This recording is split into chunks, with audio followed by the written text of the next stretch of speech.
Yep, okay. Jim Chalmers to announce a series of nuisance tariff cuts today, Matt. It's going to save businesses roughly about $30 million a year, which doesn't really sound like that much, so why bother?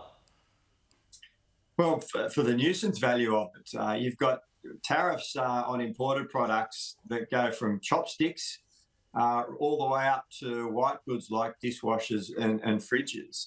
And they're compliance costs for Australian businesses, and they don't raise all that much revenue, to be honest. And we know that when we remove tariffs, that Australian businesses become more competitive. They're much more attuned to market signals. They operate more efficiently.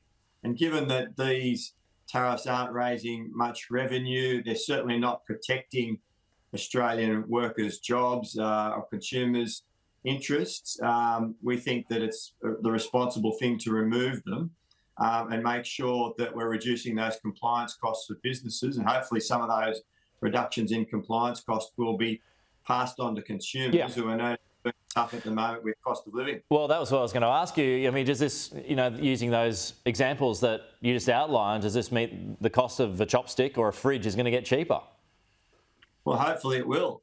Some of those compliance costs will be reduced. Obviously, on smaller products, you're probably not going to notice it. Like 1 cent, yeah. Something as big as a fridge, hopefully you will notice it. And that's why the government's acting. Does this undercut the value of existing trade agreements?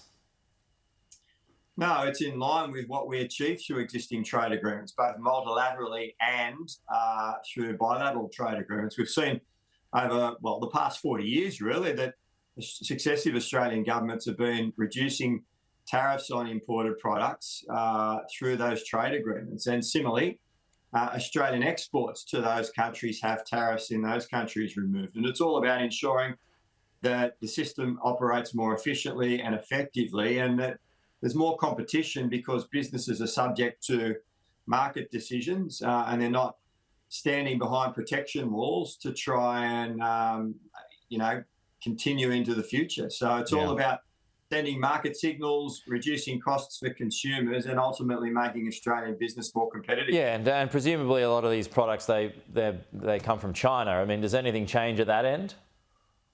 Well, we have a free trade agreement with China, and through that process, and that was negotiated by the previous government.